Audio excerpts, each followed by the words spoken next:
morning. Welcome everyone to the In-Learning Partnership Brunchables live stream event. The In-Learning Partnership is a collaborative initiative to provide comprehensive professional development resources for educators across Indiana. We are powered by the Indiana Department of Education, the Indiana Learning Lab, and Keep Indiana Learning. The In-Learning Partnership offers a wide range of curated resources and live events like this one that equip, enhance, and empower Indiana educators with the tools they need to be successful. This week, we're having conversations about student-centered instruction with educators and practitioners from around Indiana. I'm Lena Darnay from Keep Indiana Learning, and today we are so excited to welcome Nick and Corie Williams. They're both from Bartholomew County Schools, and we are so excited to chat with you about universal design for learning. So with no other delays, I'm going to turn it over to you, Nick and Corie. Thanks for being here today. Good morning. We are extremely excited to be here. Today, we're going to talk to you about creating learning environments where all students can thrive. And we have our bit.ly down here in the bottom corner. If you'd like to access these slides, we do have some links in here and some resources like videos that you can go back and watch later to find out more information. All right, so I'm Nick Williams. I'm the Director of Technology for Bartholomew Consolidated School Corporation. I've been in the school district for 18 years now. I was 11 years as a high school science teacher, and then completed my 7th year in technology. And I'm Corie Williams, and I am a UDL facilitator for our high school facilities in BCSC. So this is I just finished my 17th year with BCSC.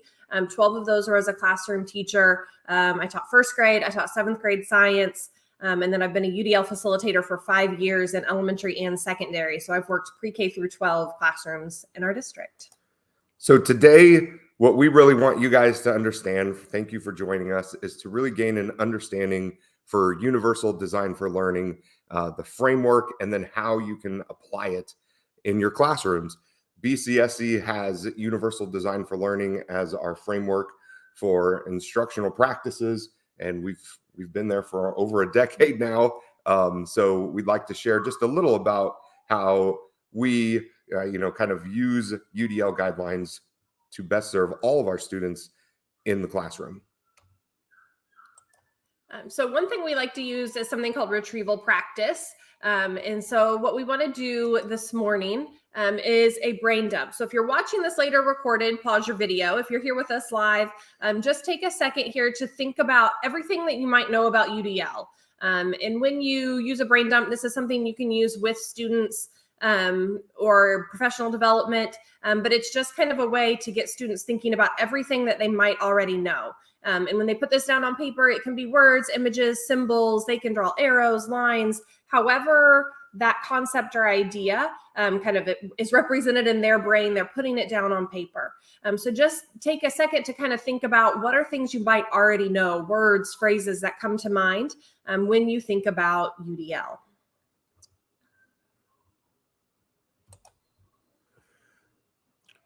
So now we're going to get into the what, the why, and the how of UDL. So really kind of the nitty gritty, the background behind it, how the framework is set up, and then some kind of practices for implementing.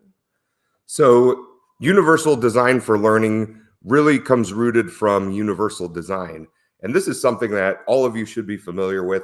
Universal design is part of our architecture that makes everything accessible. But the best part about it is that we all benefit. So if you look at the first picture, the automatic doors, and could be any automatic doors really, they were originally set up for emergency rooms to get patients in and out. But think about all of the uses of those doors that are helpful, from just carrying lots of things, or being in a wheelchair, or even just, kind of that convenience of it opening. Curb cuts. I know that we're in ISTE right now in New Orleans, dragging around our suitcases. We're always kind of looking for those curb cuts, but that's not what they were designed for, but they help everyone. And that is really the essence of universal design. And the other one is the loud beeping crosswalks now to help people with visual impairments to give them also an audio cue to help them know when to cross the road. And also just note the sign on that last one, how that has evolved. I can remember crossing signs when I was little, didn't have all of the like images and words on it. And that's something we're going to talk about, how important it is to include visuals with text that you use. Yep. So another great example and representation. So these are the UDL guidelines, and some things that we kind of want to point out about their layout and how they're organized and when you're using them in your learning environments. One is that it is based on brain research. So there's science behind the way they're set up, the way we use them, the organization. And so there are 3 brain networks.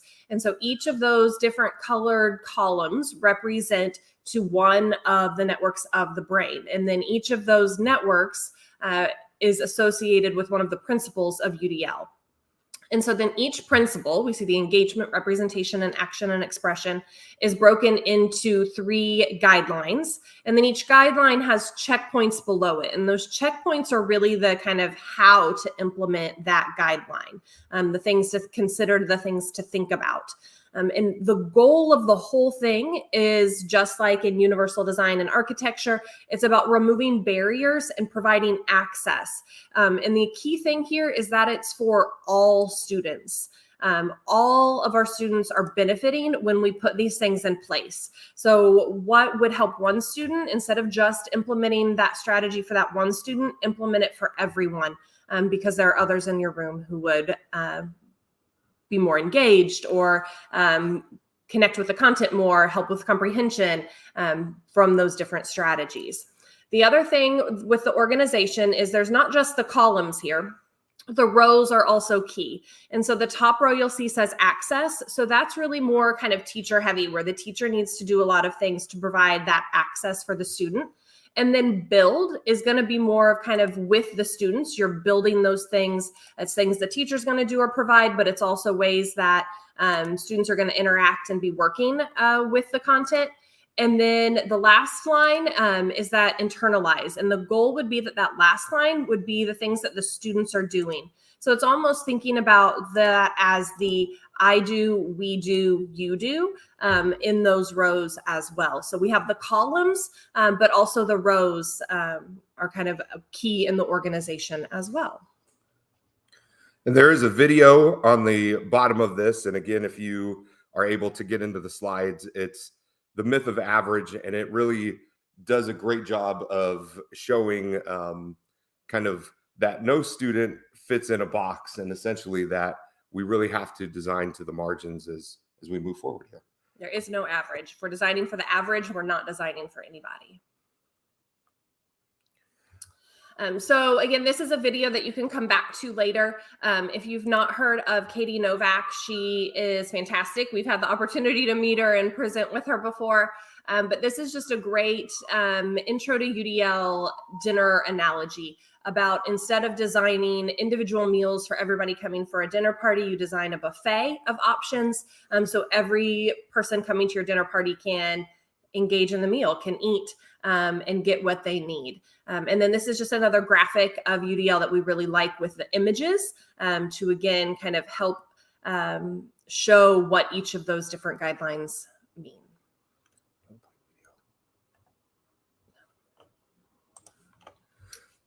So again, to kind of summarize our just kind of breakdown of what UDL is, it's about providing access for all. So this is kind of one of our old examples that we always come back to because it's really about thinking, how can I design one environment where all of my students will have access, be able to engage, and be able to demonstrate their learning. So in this case, if the guy shovels the ramp, then everyone will have access to the building. So thinking about our learning environments, putting things in place in our rooms that will give everyone access. So now we're going to get into UDL in practice, and we're going to provide some strategies for each of our 3 guidelines. Linked to the slide deck here is one of my favorite UDL planning sheets. It has the UDL guidelines on one side with kind of questions and prompts and things to consider, and then a place to plan on the back. for each of those guidelines and checkpoints. So just there as a resource for you if you want to come back to it later, but it's definitely something that I use all the time. And I think it's important to know too that, if we have a new teacher come into the district, we're not expecting them to know and truly understand the entire framework.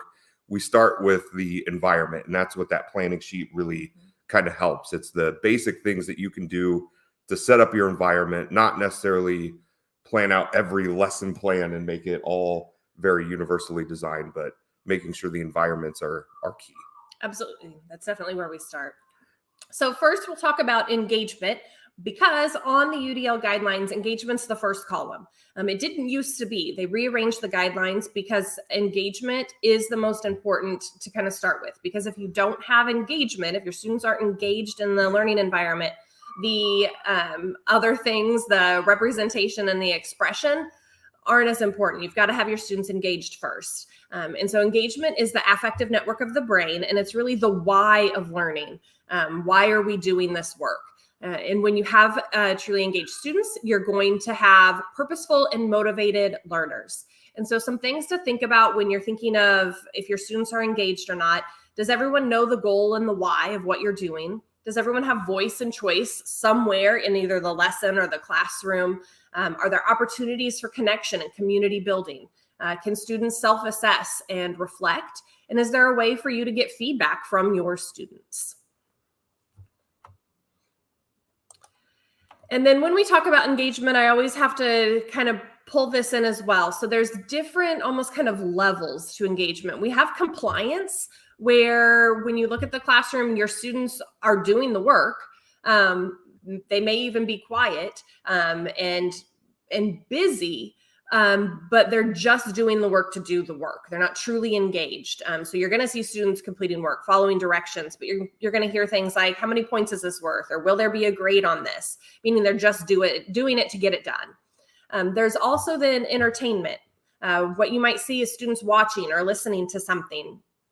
You might see students silent. They might be watching, they might be listening, they might be observing, but they're really just kind of taking things in on a surface level. And then we get to true engagement, where students are working, they're reading, writing, highlighting, taking notes, using resources, they're talking, engaging with one another, engaging in the teacher, asking questions about the subject. And so really, when you think about it, entertainment is going to be more of that teacher-driven. Compliance is going to be content or task-driven. And engagement is going to be more where students are driving their learning and are working and really engaging with that content and material. So we need to be able to think about at any point in time in our classroom, are my students just being compliant right now, or are they just being entertained? And there's time and place for those.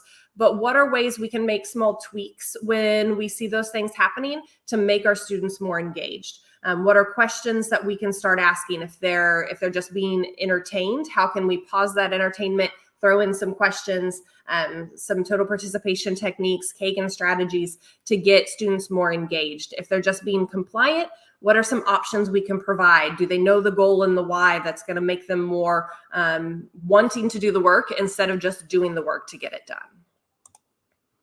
So what this might look like in the physical environment in your classroom. For recruiting interest, are we providing some options in terms of where they're sitting? If it's time for students to work, can they choose to go sit in some comfy chairs? Can they sit on the floor? Do they have those different options?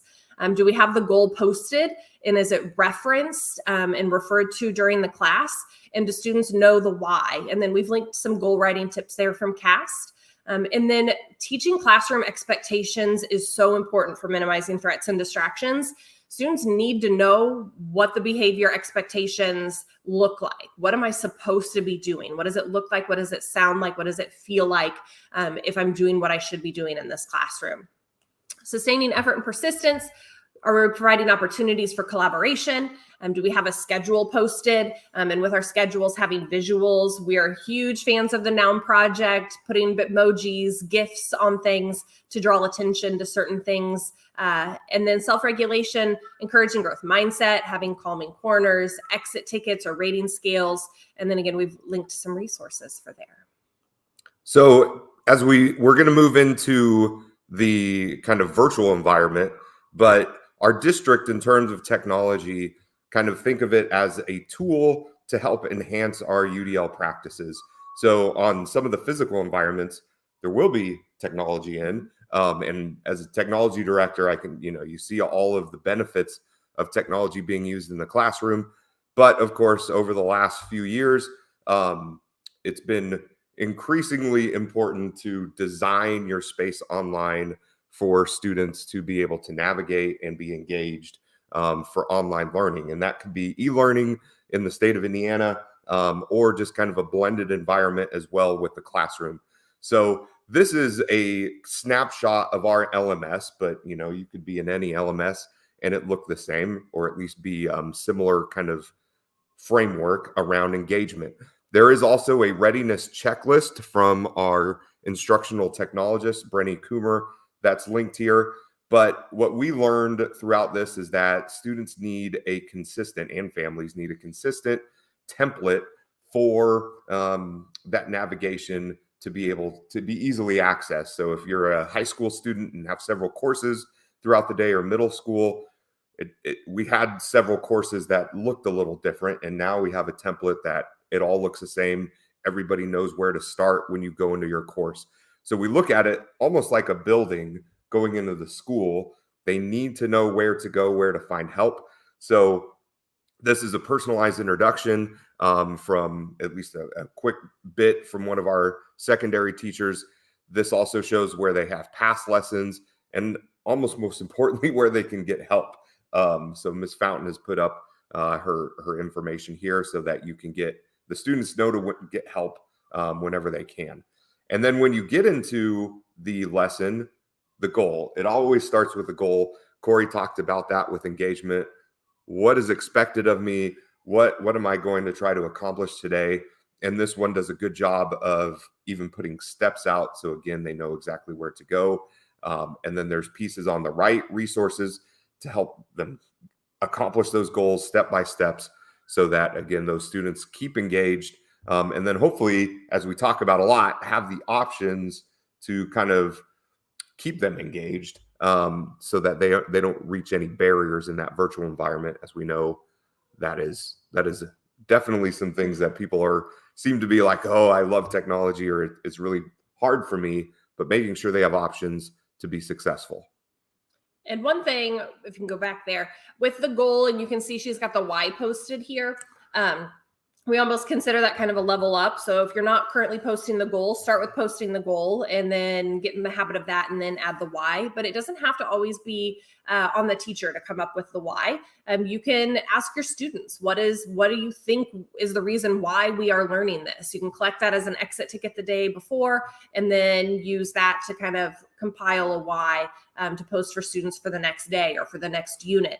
But it doesn't always have to be on the teacher to come up with that why. Use your students, give them voice, and have them kind of think about, why is this important to me? Because a lot of times they'll come up with things that you wouldn't have thought of. So now we're going to get into representation. It's with the recognition network of the brain, which is the what of learning. And the goal we talk about in our district, qualities of an expert learner. And so the goal of each of these, we want students to be resourceful and knowledgeable, right? We want them to know what their resources are, how to use them to become knowledgeable in what they're learning about. And so things to consider: is information being shared in multiple formats? If I have text, is there also a video option or an audio option? Are images being used with text? So any kind of graphics or visuals to help key students in. We mentioned the Noun Project, and we'll talk about it again, but having just little icons to help key students in on what you mean with the text. Closed captions are a huge one. If they're available, turn them on. They're beneficial for all students. Do you have ways for students to translate into multiple languages? And then using graphic organizers to present information visually.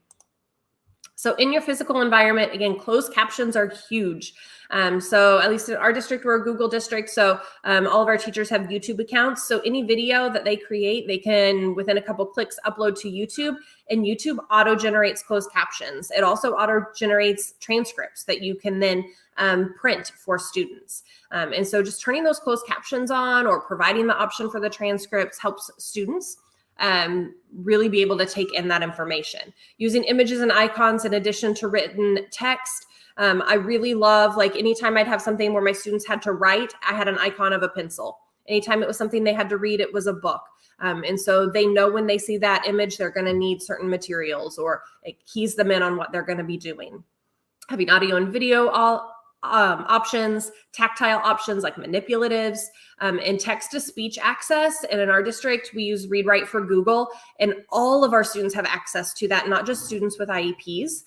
Everybody has access to it. And the main thing I say with text-to-speech access or any kind of assistive tools that we're providing for students is to normalize the use. So all students have access. Talk to them about it. Remind them every time, remember you have access to this tool. And this is what it looks like and how you might use it.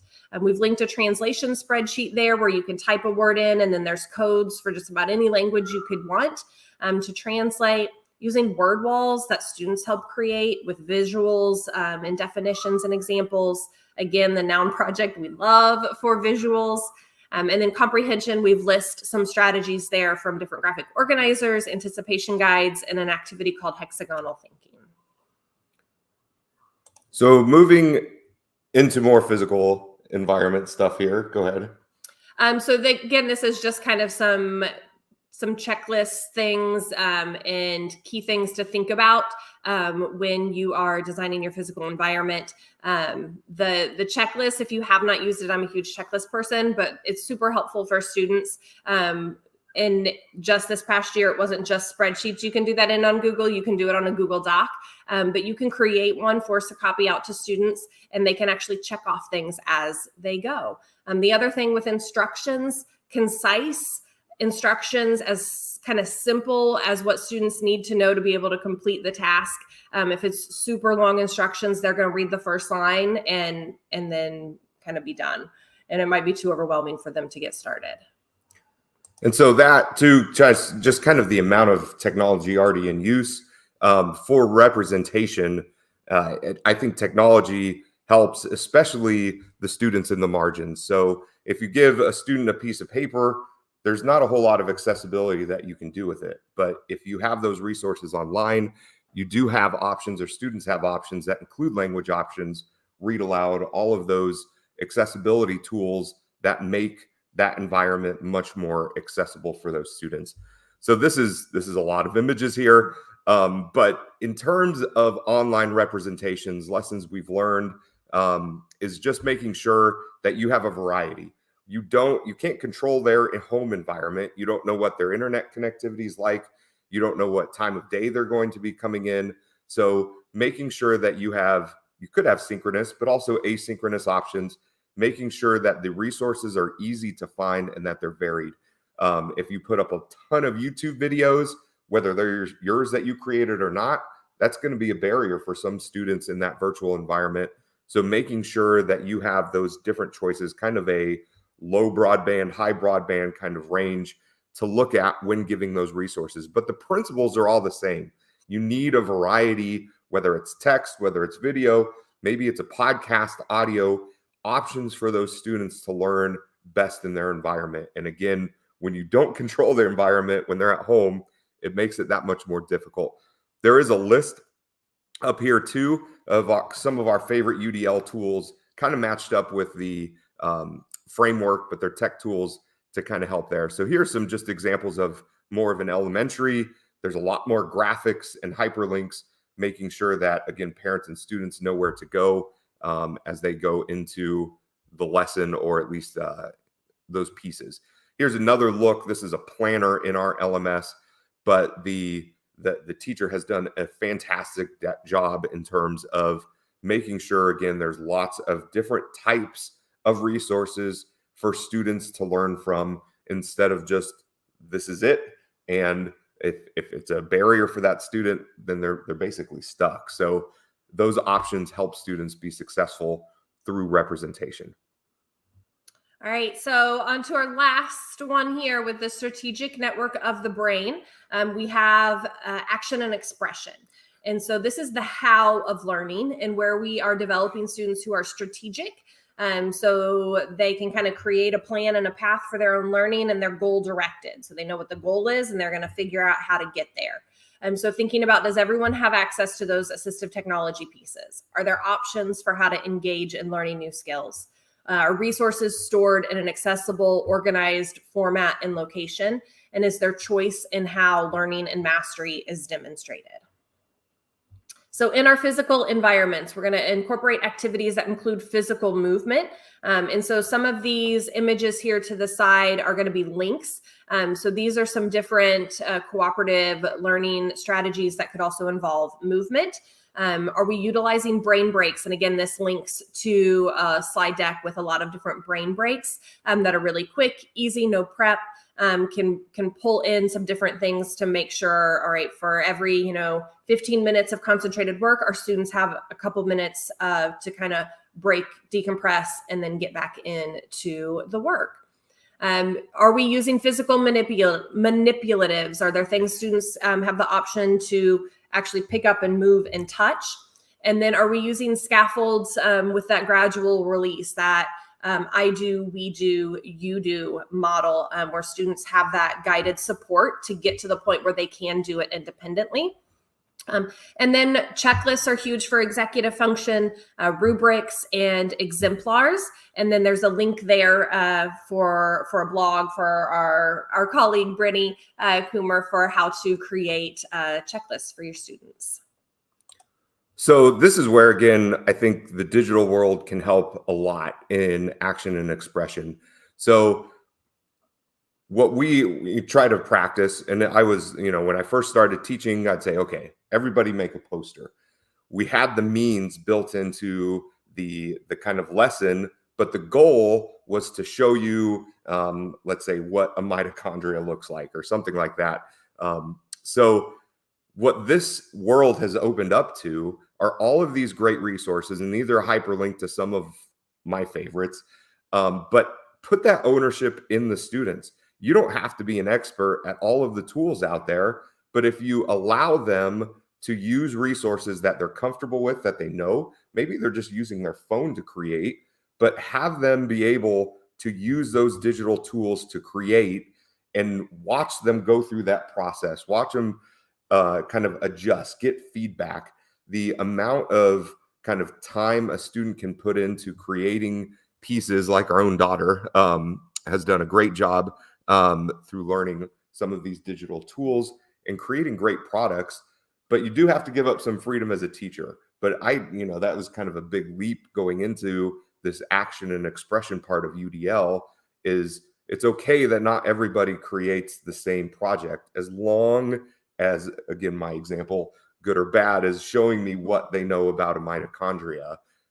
It could be a book, it could be a podcast, it could be a graphic, a slide deck, a poster. It doesn't have to be digital, but all of these tools allow our students to be digital creators. And I think that, that's a big lesson that we're learning here at ISTE, and something that we can really advance what we've already kind of progressed with the virtual environment.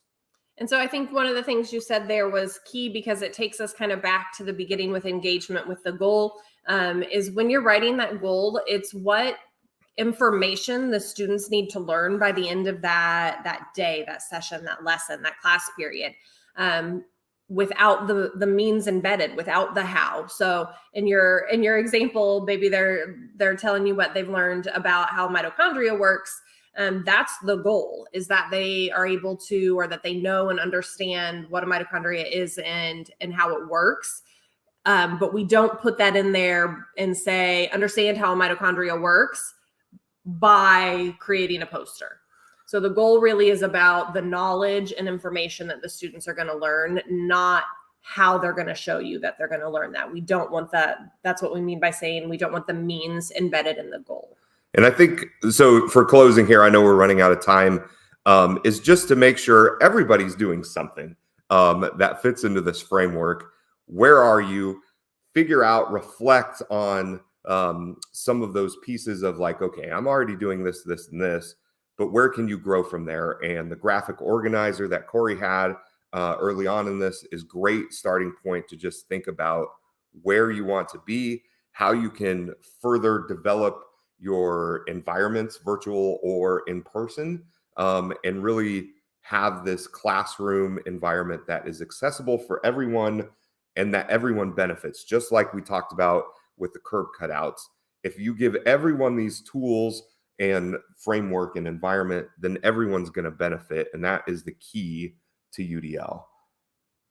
So if you have any questions, feel free to reach out to us. There's our email addresses and how to contact us via Twitter as well. But thank you for watching and joining us. Thanks for having us. Oh, thank you both so much. Nick, Corie, that was fascinating. I loved the idea of the buffet. I wrote that down and thought that is such a perfect analogy of what we want to do with teaching, is not just to say this limited set of information will have to be for everyone, but there is a way for all of us to get to this knowledge. I love that. That was so great. Lots of wonderful resources. I put the link up there again for your slide deck. We'll make sure that everyone has that. Really appreciate you being part of the In Learning Partnership Brunchables event today. For those of you watching, thank you so much for viewing. We would love it if you could follow our In Learning Partnership official hashtag, which is hashtag IN Learning Partner. That will get you to all of these live stream events, all of our tweets and posts about content from across Indiana. We would love to have you follow our partners at Educate IN, which is our IDOE official Twitter account, and the In Learning Lab at IN Learning Lab, and of course, Keep Indiana Learning at Keep IN Learning. We are so thankful for the content that all of our practitioners bring, especially you. Nick and Corie, thanks for being here today, and we'll see everyone again on the next event. Thanks.